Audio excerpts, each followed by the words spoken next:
Dimulai di sebuah rumah tua di pinggiran kota.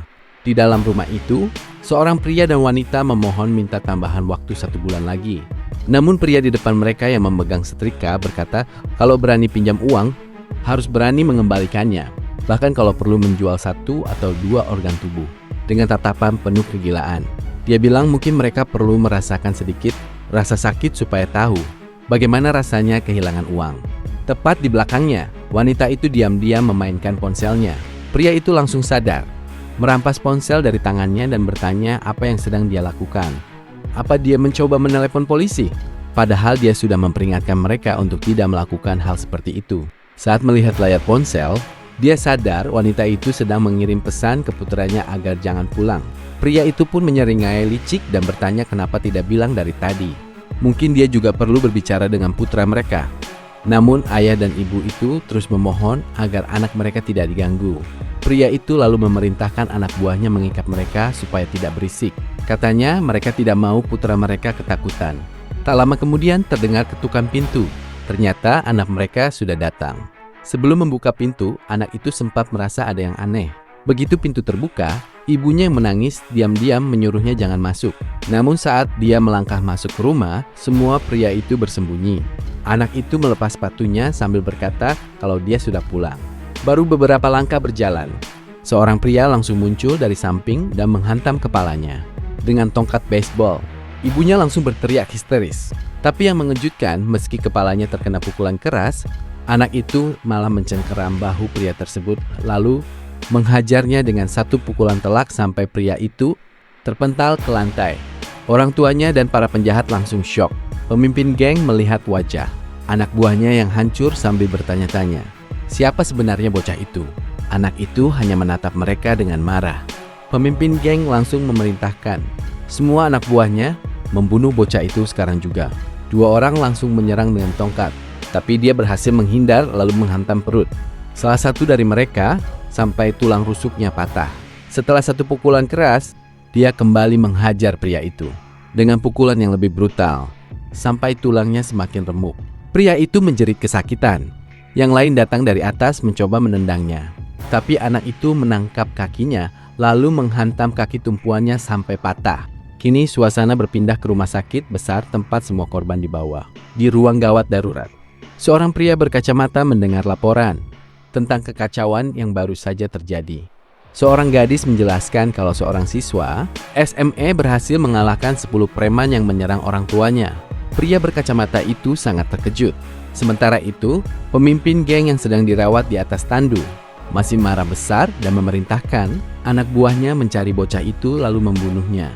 Anak buahnya bilang tidak perlu khawatir, karena bocah itu juga sedang dirawat di rumah sakit yang sama. Mereka bahkan sudah mengirim seseorang bernama Big Bear untuk menghabisinya. Mendengar nama itu, pria berkacamata tadi langsung penasaran. Dia tahu Big Bear adalah salah satu petarung paling brutal di wilayah itu. Dia pun buru-buru menuju kamar tempat bocah tersebut dirawat. Saat sampai di depan kamar 202, dia merasa sedikit kasihan karena anak itu terjebak dalam semua masalah ini. Namun begitu melihat ke dalam ruangan, dia justru mendapati Big Bear yang bertubuh raksasa sedang berdiri di depan bocah tersebut. Big Bear berkata, kalau dia tidak percaya dipanggil ke sana hanya untuk menghajar seorang anak. SMA menurutnya itu pekerjaan memalukan, tapi tetap harus dilakukan. Yang mengejutkan, bocah itu sama sekali tidak terlihat takut. Dia mencabut jarum infus dari tangannya, lalu berdiri siap bertarung. Big Bear langsung berkata kalau dia akan menunjukkan seperti apa rasa takut yang sebenarnya. Namun sebelum pria besar itu bergerak, bocah tersebut justru lebih dulu menerjang dan meninju wajahnya. Pria berkacamata yang melihat dari luar cukup terkejut karena gerakan anak itu sangat cepat. Namun Big Bear tetap berhasil membalas dengan pukulan keras yang membuat bocah itu terjatuh ke lantai. Bocah itu mulai meludahkan darah. Pria di luar berpikir kalau anak itu sudah tidak punya peluang menang.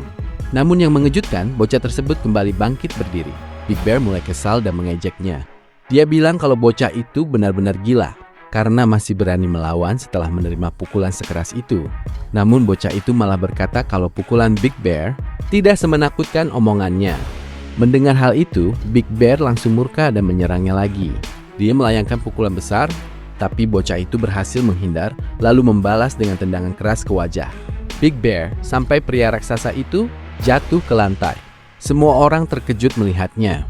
Tidak ada yang menyangka Big Bear bisa dijatuhkan oleh seorang anak SMA. Namun Big Bear belum kalah.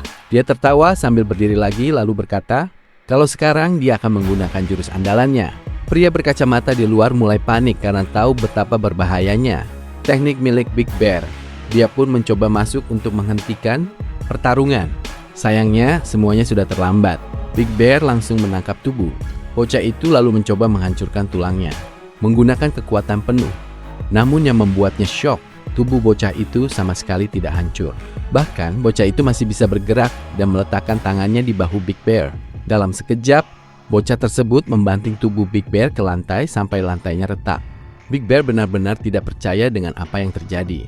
Belum selesai sampai di situ, bocah itu langsung menyeruduk wajah. Big Bear berkali-kali menggunakan kepalanya sendiri. Darah mulai bercucuran dan wajah pria raksasa itu hancur berantakan. Pria berkacamata langsung berteriak menyuruhnya berhenti karena Big Bear sudah tidak sadarkan diri. Dia bilang kalau masalah ini akan semakin besar kalau bocah itu terus melanjutkannya. Tak lama kemudian beberapa pria berpakaian putih masuk ke ruangan. Mereka langsung membawa Big Bear pergi untuk ditangani. Bocah itu lalu bertanya siapa sebenarnya pria berkacamata tersebut dan kenapa dia membantunya. Pria itu hanya tersenyum lalu mengeluarkan sebuah kartu. Dia berkata kalau bocah itu mau bekerja untuk bosnya, maka dia bisa mendapatkan apapun yang diinginkannya. Namun bocah itu langsung membuang kartu tersebut dan bilang dia tidak tertarik bertarung demi uang. Setelah itu bocah tersebut pergi ke kamar mandi rumah sakit. Dia menatap dirinya sendiri di cermin sambil bertanya-tanya, kenapa hidupnya bisa semenyedihkan ini? Dia sebenarnya hanya ingin menepati janji pada ibunya untuk tidak menjadi orang yang suka berkelahi. Namun hidupnya terus memaksanya masuk ke masalah. Tiba-tiba ayahnya masuk ke kamar mandi dan bertanya kenapa dia keluar dari kamar dalam kondisi seperti itu. Bocah itu langsung menatap ayahnya dengan penuh amarah. Dia bertanya salah siapa semua ini bisa terjadi. Menurutnya ayahnya dulu adalah petinju hebat dan pernah jadi juara. Banyak tim besar mengejar ayahnya dulu. Namun sekarang mereka justru tenggelam dalam hutang. Dia tidak mengerti kenapa ayahnya memilih hidup sengsara seperti ini dibanding membuka sasana tinju kecil dan mencari uang demi keluarganya. Ayahnya hanya diam tanpa menjawab sepatah kata pun. Setelah itu dia pergi sambil menyuruh anaknya tetap di rumah sakit. Bocah itu semakin kesal. Dia merasa sangat membenci ayahnya. Dia tidak tahan melihat ayahnya terus terluka demi bertahan hidup.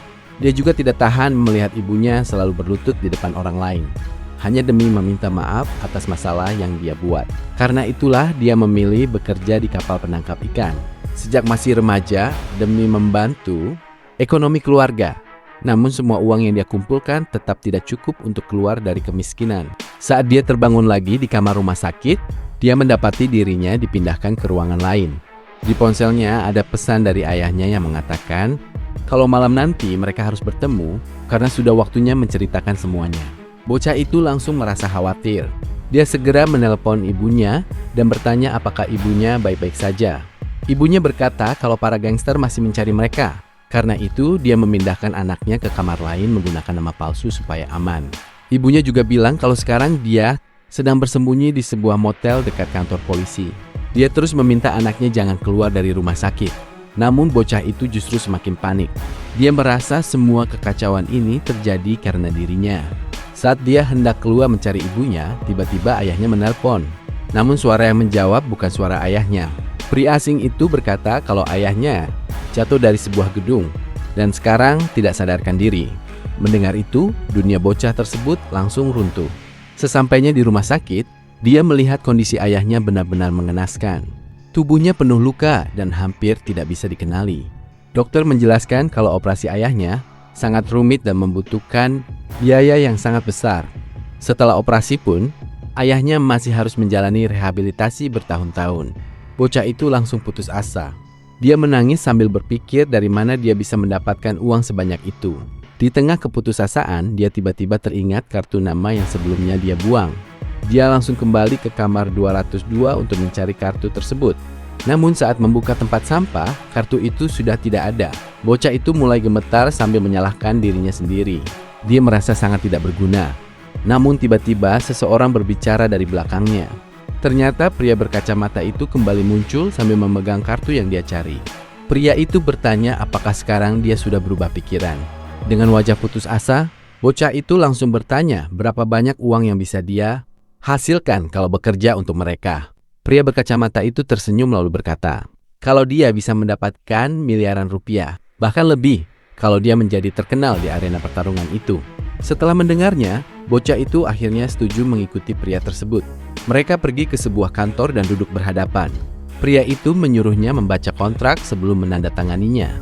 Bocah itu bertanya apa sebenarnya arena pertarungan itu. Pria tersebut menjelaskan kalau itu adalah turnamen pertarungan, rahasia tempat para petarung menggunakan obat khusus untuk meningkatkan kemampuan fisik mereka. Bocah itu langsung menolak penggunaan obat-obatan. Namun pria tersebut menjelaskan kalau obat itu bukan narkoba biasa. Efeknya bahkan bisa membuat orang tua lemah berubah sekuat petarung profesional. Pria itu kemudian memperkenalkan dirinya sebagai Minsuk, seorang pencari bakat yang bekerja untuk VIP besar di turnamen tersebut. Minsuk menjelaskan kalau hampir tidak ada orang yang bisa menang tanpa menggunakan obat peningkat kemampuan. Namun bocah itu tetap berkata kalau dia tidak tertarik menggunakan hal seperti itu. Minsuk lalu menjelaskan sistem turnamen tersebut. Jika berhasil masuk 20 besar, dia bisa mendapatkan sponsor dari para VIP kaya raya. Bocah itu langsung meminta uang muka karena dia sangat membutuhkan biaya operasi ayahnya. Awalnya Minsuk menolak. Namun kemudian dia berkata kalau pihak mereka akan membayar seluruh biaya operasi ayahnya, menyediakan tempat tinggal aman, dan melindungi keluarganya dari para rentenir selama dia ikut turnamen. Saat itu juga ibunya menelepon dan berkata ada beberapa orang yang tiba-tiba membayar biaya operasi ayahnya. Ibunya juga bilang ada pengawal yang menjaga mereka sekarang. Bocah itu langsung sadar kalau semua ini memang ulah Minsuk. Akhirnya dia bertanya apa sebenarnya yang begitu berharga dari turnamen itu sampai hadiahnya mencapai miliaran. Minsuk menjelaskan kalau sebagian besar petarung di sana berakhir cacat atau mati.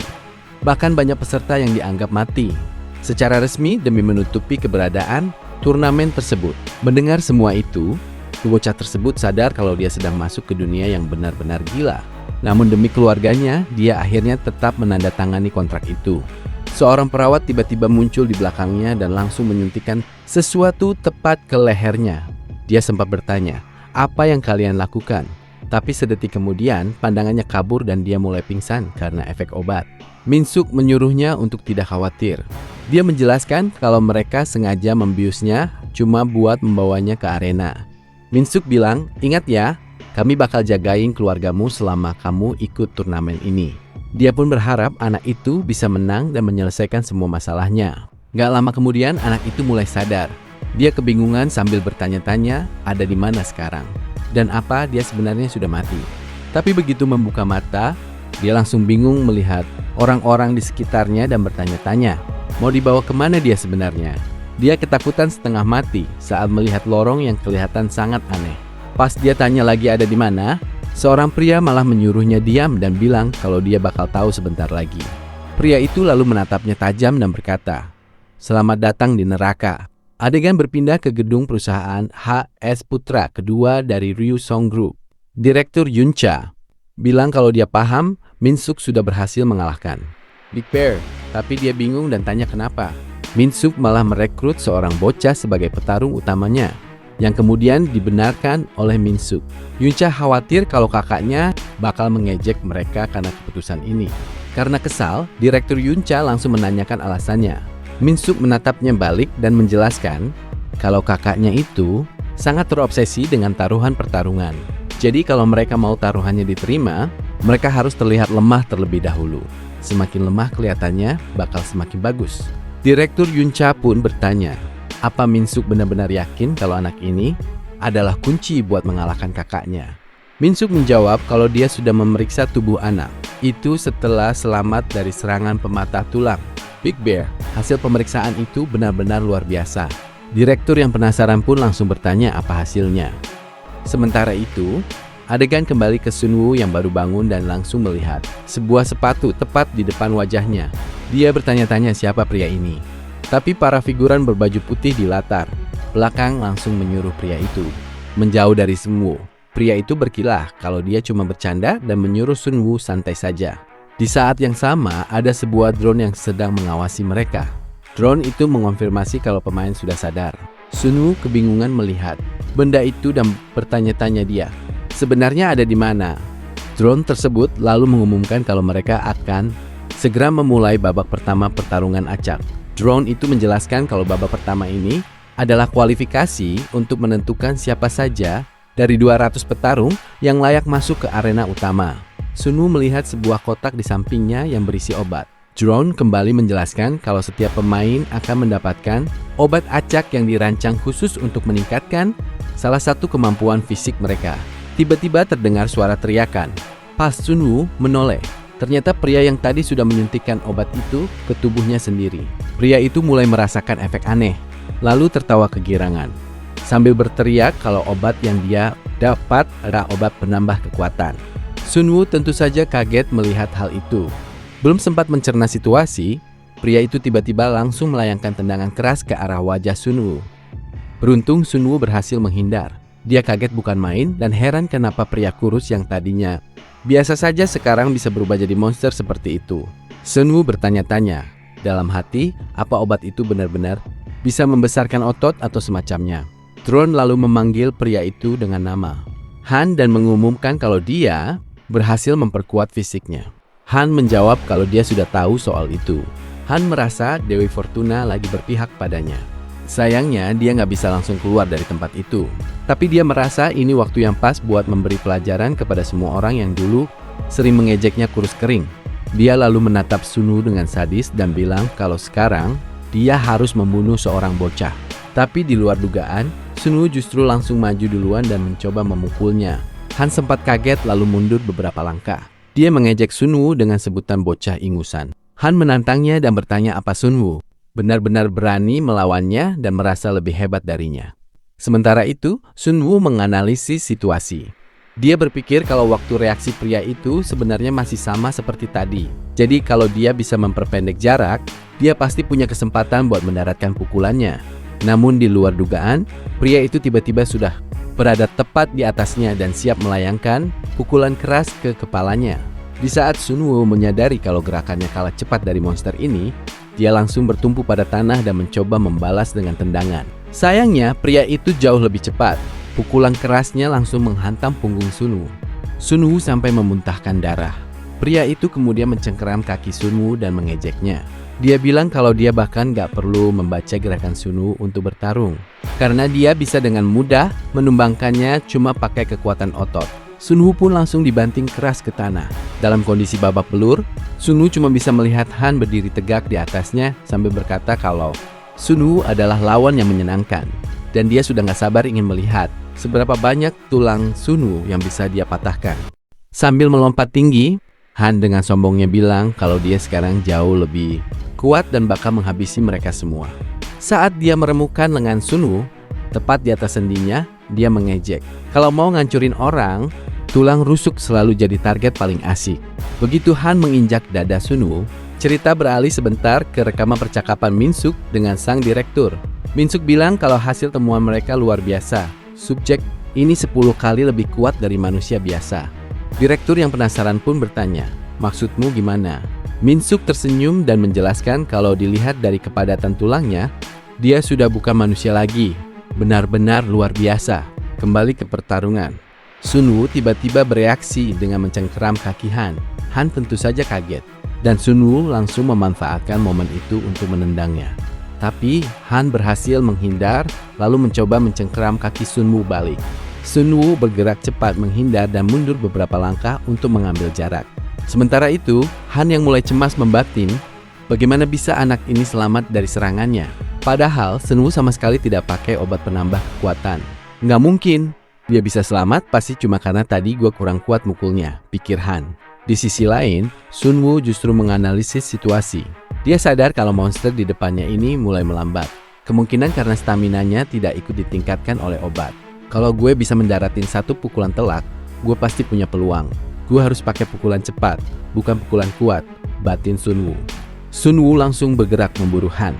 Han yang emosi melihat Sun Woo kembali menyerang, mencoba mencengkeramnya lagi. Tapi Sunwoo dengan lincah menghindar dan berhasil mendaratkan pukulan telak di wajah Han. Han mencoba membalas dengan mengincar tubuh bagian bawah Sunwoo. Tapi Sunwoo malah melompat dan menghajar wajah Han lagi. Pukulan bertubi-tubi langsung bersarang di wajah Han sampai pria itu tersungkur. Sunwoo berpikir ini adalah momen penentuannya. Tapi sial, Han ternyata cuma pura-pura tumbang. Dia langsung mengunci kedua lengan Sunwoo sambil tertawa puas. Kena lo bahkan gak sadar sengaja gue biarin mukul. Sunwoo sama sekali tidak panik dan malah balik bertanya, oh ya? Lo beneran mikir gue sengaja ngebiarin diri gue ketangkap? Han kebingungan, maksud lo apa? Sunwoo kemudian bertanya lagi, lo tahu nggak kenapa kanguru melumpuhkan tangan lawannya sebelum mereka menyerang? Belum sempat Han mencerna pertanyaan itu, Sunwoo langsung melompat dan melepaskan tendangan super keras tepat di wajah Han. Tendangan itu menghancurkan mulut Han hingga dia ambruk ke tanah. Han terkapar babak belur. Dia frustrasi karena tubuhnya mendadak kaku dan tidak mau bergerak. Dia tidak habis pikir bagaimana bisa kalah dari bocah yang bahkan tidak menyentuh obat sama sekali. Secara kebetulan, Han jatuh tepat di sebelah kotak obat Sunwoo. Begitu melihat masih ada obat tersisa di sana, matanya langsung berbinar serakah. Tentu aja satu dosis nggak cukup buat buka semua bakat gue. Gumamnya gila. Han langsung meraih obat tersebut. Sunwoo yang sadar Han mencoba mengambil obat yang tadi sempat dia tolak. Berniat untuk menghentikannya sekarang juga. Tapi terlambat. Han sudah menyuntikkan obat itu langsung ke lehernya. Seketika, drone system mengumumkan pemain telah berhasil mendapatkan peningkatan stamina. Dengan kekuatan barunya, Han langsung menerjang brutal. Menyeruduk perut Sunwoo, lalu mengunci lengan dan kakinya. Siapa yang bilang gue cuma modal otot? Teriak Han gila sambil membanting Sunwoo keras-keras ke tanah. Sunwoo langsung muntah darah di bawah pengawasan drone yang merekam mereka. Kesal karena terus ditonton, Han membentak drone itu untuk pergi karena urusannya belum selesai.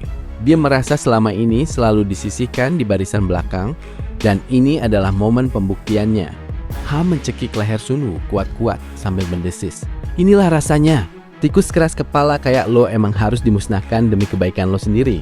Di ambang kematiannya, Sunwoo yang sudah kehabisan napas hanya bisa teringat pada ayahnya.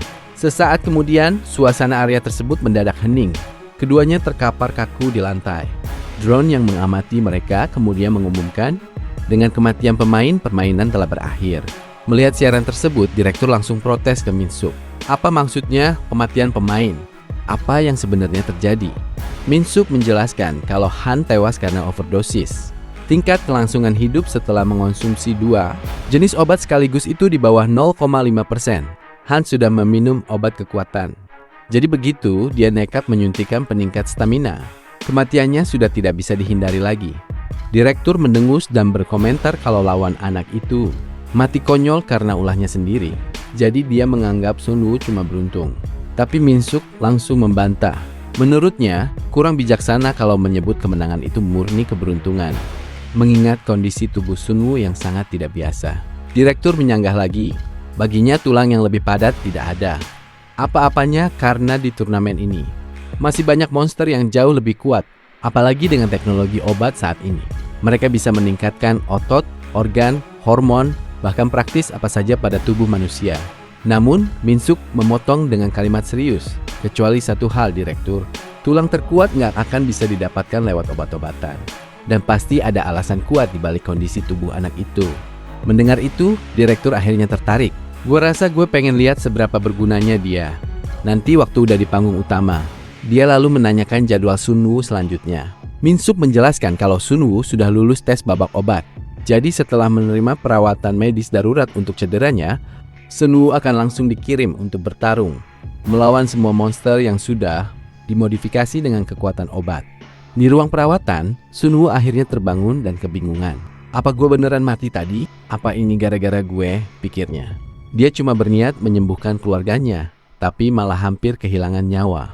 Namun dia langsung menggelengkan kepala untuk menguatkan mentalnya. Enggak, gue harus sadar. Cuma gue yang bisa nyelamatin keluarga gue. Dengan penuh amarah, dia menatap tajam ke arah drone di ruangannya. Drone itu kemudian mengumumkan kalau semua pemenang dari babak sebelumnya sudah siap dan meminta Sunwoo segera menuju ke lobi. Seorang pria berjas putih di sana juga memperingatkan Sunwoo bahwa mulai sekarang, drone pemandu akan memberikan semua informasi yang dia butuhkan. Sunwoo wajib mengikuti instruksi jika ingin selamat. Karena semua drone pemandu ini dilengkapi dengan senjata mematikan yang siap mengeksekusi siapa saja yang melanggar aturan. Sun Woo berjalan keluar ruangan mengikuti drone tersebut sambil memperhatikan sekelilingnya yang tampak seperti terowongan bawah tanah yang masif. Tempat apa sih ini? Mereka benar-benar bikin jalan biar kita nggak bisa kabur, pikirnya cemas. Sialan, minimal gue pengen telepon ibu. Tapi dia mencoba menenangkan diri, yakin kalau orang tuanya pasti aman.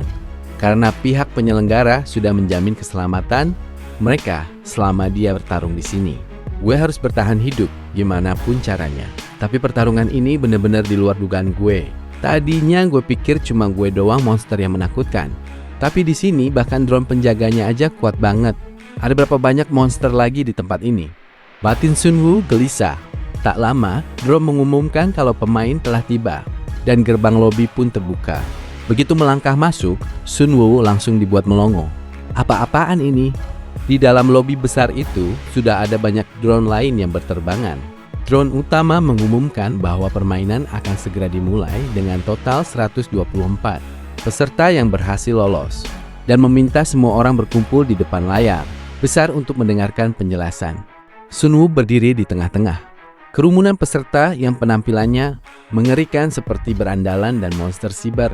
Mereka benar-benar beda level sama orang yang gue lawan di babak pertama, pikir Sun Woo. Dia memutuskan untuk sebisa mungkin tidak menarik perhatian sampai pertandingan resmi dimulai agar tidak terluka konyol. Sialnya, penampilannya yang masih memakai seragam sekolah justru memicu perhatian. Seorang pria bertubuh besar di sampingnya tiba-tiba memanggilnya. Woi bocah, kok bisa lo nyasar ke sini? Mau main sama papa nggak? Sun Woo merutuki dirinya sendiri karena seragam sekolahnya ini malah bikin dia kelihatan mencolok. Saat Sun Woo mencoba berjalan menjauh, dia mendengar bisik-bisik dari peserta lain di sekitarnya. Katanya nih bocah bisa lolos ke sini cuma gara-gara lawannya mati overdosis pas minum 2 obat sekaligus. Serius, dia sendiri nggak pakai obat sama sekali dan masih pakai seragam sekolah. Kayaknya orang-orang kaya di atas sengaja pengen nonton drama tragis deh. Bolehlah, gue juga udah mulai bosen. Bocah ini bisa jadi hiburan yang lumayan. Tiba-tiba situasi memanas. Pria besar yang tadi kembali mengincarnya dari belakang. Woi, gue nanya nih, lo mau main sama gue nggak? Sun Woo mulai merasa jengkel. Ngeselin banget bangsat, umpatnya dalam hati. Pria besar itu langsung mencengkeram kepala Sun Woo dengan kasar. Lo bener-bener gak ngasih gue pilihan selain ngebunuh lo di sini. Sun Woo yang menyadari situasi gilanya langsung bersiap. Kalau mau bertahan hidup dari orang-orang biadab ini, gue emang harus naik ke level berikutnya. Tepat saat si pria besar bergerak menyerang, Sun Woo juga sudah pasang kuda-kuda untuk melepaskan pukulan. Namun sebelum adu jotos pecah, seseorang mendadak mengintervensi dan menahan serangan si pria besar. Apa-apaan lo? Bentak si raksasa kesal. Ternyata yang menahannya adalah seorang pria berkacamata. Udah, mending lo berhenti di sini, ucap pria berkacamata itu tenang. Si pria besar mencengkeram tangan orang tersebut sambil menyeringai sinis. Lo siapa bangsat? Pria berkacamata itu cuma menjawab kalau Sun Woo hanyalah seorang anak kecil, lalu melepaskan cengkeramannya. Si raksasa tertawa meremehkan. Halah, ternyata cuma manusia blasteran dengan lengan modifikasi. Lo beneran mikir bisa ngelawan gue? Lo mau mati demi bocah gak berguna ini? Sun Woo yang melihat keributan itu berpikir lebih baik dia mengabaikan mereka saja karena berisiko memicu cedera baru sebelum kompetisi dimulai. Tapi tensi di antara kedua orang itu sudah terlanjur tinggi dan mereka siap saling hantam. Melihat kekacauan yang hampir pecah, Sun Woo mengumpat dalam hati. Sialan, gue udah gak tahan lagi.